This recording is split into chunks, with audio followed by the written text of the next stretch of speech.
Embrace the power of knowledge at Sanskriti University, ranked first in most promising university in engineering and management in India. Visit www.sanskriti. Faridabad में एक दिल दहला देने वाली घटना घटित हुई, जिसमें गौ रक्षा के नाम पर इंसान की हत्या की जा रही है, मानवता की हत्या की जा रही है। गौ रक्षा के नाम पर आतंक फैलाया जा रहा है। ये कौन है जो गाय की रक्षा के ठेकेदार बने हुए हैं? ये कौन लोग हैं जो धर्म के ठेकेदार बने हुए हैं? किसने इनको गाय की रक्षा और हिंदू धर्म की रक्षा की ठेकेदारी दी है? देश के प्रधानमंत्री ऐसे तमाम मामलों में एक शब्द नहीं बोलते। भारतीय जनता पार्टी ऐसी हत्याओं पर खामोश रहती है। हरियाणा की सरकार ऐसी हत्याओं पर खामोश रहती है। इसका मतलब हरियाणा की सरकार इन हत्याओं को प्रायोजित कर रही है, इन हत्याओं को संरक्षण दे रही है। इन हिंसक कार्रवाइयों के पीछे हरियाणा की सरकार है, उनके संरक्षण में सब कुछ हो रहा है। 12वीं में पढ़ने वाला एक छात्र आर्यन मिश्रा, 30 किलोमीटर तक उसको दौड़ाया गया, 30 किलोमीटर तक उसका पीछा किया गया। ये तथाकथित अपने आप को गौ रक्षक कहने वाले लोग, जो भारतीय जनता पार्टी और हरियाणा सरकार के संरक्षण में काम कर रहे हैं, और उसके बाद उसको पीट पीट के मार डाला। और ये कोई पहला मामला नहीं है। बंगाल के गरीब मजदूर को गुड़गांव में पीट पीट के मार डाला।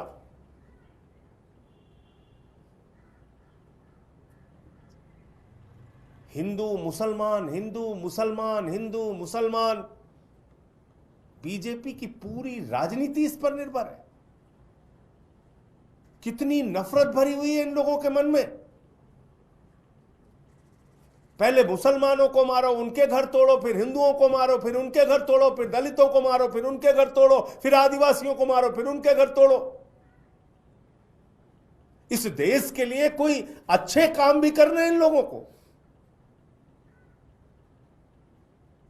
हरियाणा की सरकार इस हत्या के पीछे शामिल है, भारतीय जनता पार्टी इस हत्या के पीछे शामिल है। और आर्यन मिश्रा के पिता का बयान सुनिए, कितनी पीड़ा के साथ उन्होंने बोला कि मोदी सरकार इस प्रकार की हत्याओं को प्रश्रय दे रही है, संरक्षण दे रही है, इस तरह की कार्रवाइयों को।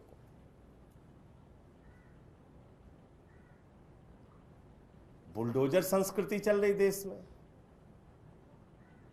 144 करोड़ लोग सरकारें बना रहे हैं। बाबा साहब डॉक्टर भीमराव अंबेडकर जी संविधान लिख के गए।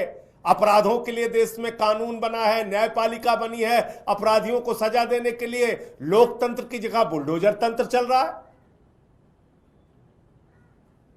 अभी एक बड़ी सख्त टिप्पणी न्यायपालिका की सुप्रीम कोर्ट की बुलडोजर के बारे में आई है। अपराध है, आप धारा के अलग अलग धाराएं हैं, उसमें आप मुकदमा दर्ज कीजिए, कार्रवाई कीजिए, सजा दिलाइए। किसी के घर पे बुलडोजर कैसे आप चला सकते हैं? और मैं बार बार कहता हूं कि बुलडोजर किसी का सगा नहीं है। यह बहुत बेवफा है बुलडोजर। यह कभी छतरपुर के मध्य प्रदेश में मुसलमान के घर पे चलता है तो भाजपाई लड्डू बांटते हैं, खुशी मनाते हैं, ए बुलडोजर चल गया, मुसलमान का घर जमींदोज हो गया। फिर काशी में चलता है, हमारे पुरातन मंदिरों पे चलता है।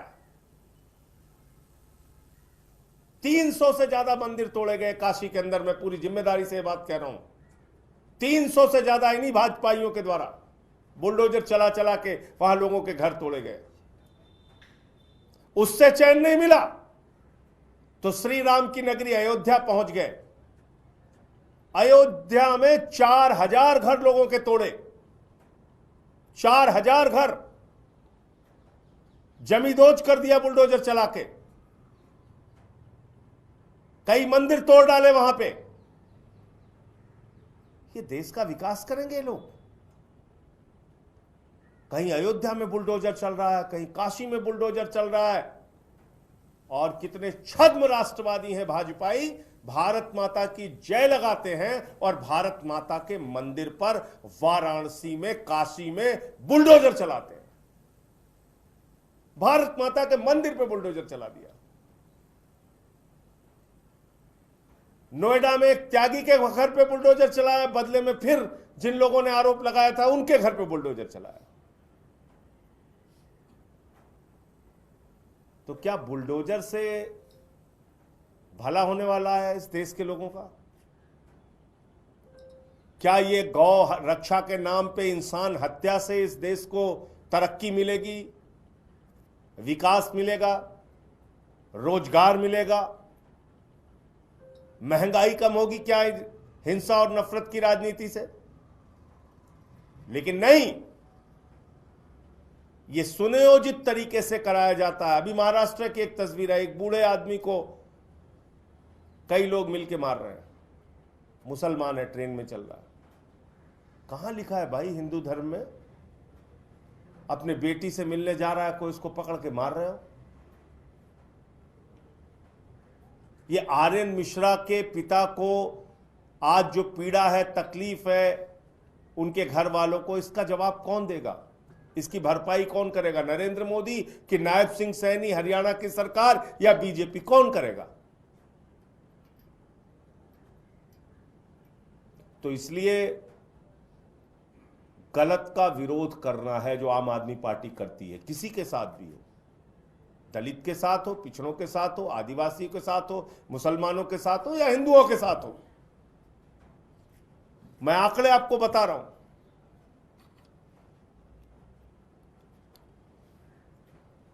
और इससे आपको अंदाजा लग जाएगा 10 साल में 49 घटनाएं हुई गौ रक्षा के नाम पे, और इसमें 55 लोगों की हत्या हुई, 93 लोग घायल हुए, और ये ज्यादातर भाजपा शासित राज्य में हुआ। 2014 से 2022 तक 172, इतना ही आंकड़ा मिल पाया, उसके बाद के आंकड़े नहीं है, मॉब लिंचिंग के मामले हुए। और इसमें 21 हिंदू मारे गए और 21 हिंदू घायल हुए, 6 दलित मारे गए, 42 घायल हुए, मुसलमान मारे गए। यह सच्चाई है मॉब लिंचिंग की। कश्मीर में आपने देखा, कश्मीरी पंडित, टीचर या बैंक में काम करने वाले जो, या बिहार के जो मजदूर वहां पे गए, उनकी हत्या हो जा रही है, इसी शासन में हुआ। तो ये जो बुलडोजर है, ये उत्तर प्रदेश की राजधानी लखनऊ में भी चला। अकबर नगर इलाका है, 1800 स्ट्रक्चर तोड़े गए, घर, मकान जो भी था। 101 के करीब दुकानें तोड़ी गईं, और इसमें ज्यादातर हिंदुओं के घर तोड़े गए, मुसलमानों के भी तोड़े गए, हिंदुओं के भी तोड़े गए। तो मैं भाजपाइयों से यह कहना चाहता हूं, इस देश को नफरत की आग में झोंकना बंद करो और ये जो उछलते रहते हो, लड्डू बांटते रहते हो, चलो मुसलमान का घर तोड़ा गया, चलो दिल्ली में झुग्गी तोड़ दी गई, चलो गरीब का घर उजड़ गया, बांटो लड्डू, मनाओ जश्न, ये बंद कर दो अब, क्योंकि ये तुम्हारे भी घर पे चलेगा, तुम भी बचोगे नहीं। अयोध्या काशी की हालत जाके वहां के लोगों से पूछो। और ये किसी हिंदू धर्म में नहीं लिखा हुआ, और कोई हिंदू धर्म की ठेकेदारी और कोई आइडेंटिटी कार्ड ये गौरक्षक तथा कथित अपने आप को कहने वाले इनके पास नहीं है कि किसी को भी पकड़ के मार दें। आर.एन. मिश्रा तो एक ब्राह्मण का लड़का था ना, उसको गौ हत्या के नाम पे मार दिया। ये अपने पड़ोस में हत्या करेंगे, कल को घर में हत्या करेंगे। जब दिमाग पे खून सवार हो गया है तो ऐसी घटनाएं होंगी। तो इसलिए इस पूरे मामले की, गुड़गांव की जो घटना हुई जिसमें एक बंगाल के गरीब मजदूर मुसलमान को मारा गया, और आर्यन मिश्रा की ये जो हत्या हुई, और ये दोनों हत्याएं गौरक्षा के नाम पे हुई, इन सब के पीछे कोई अगर सबसे ज्यादा जिम्मेदार है तो भारतीय जनता पार्टी, नायब सिंह सैनी की सरकार, हरियाणा की सरकार, और इसका जवाब प्रधानमंत्री को देना चाहिए, क्योंकि वो बार बार दावा करते हैं वो डबल इंजन की सरकार हरियाणा में चला रहे हैं। तो डबल इंजन फेल हो चुका है, इसलिए इस सड़े गले डबल इंजन को अब हटाना होगा, और हरियाणा की जनता हटाएगी।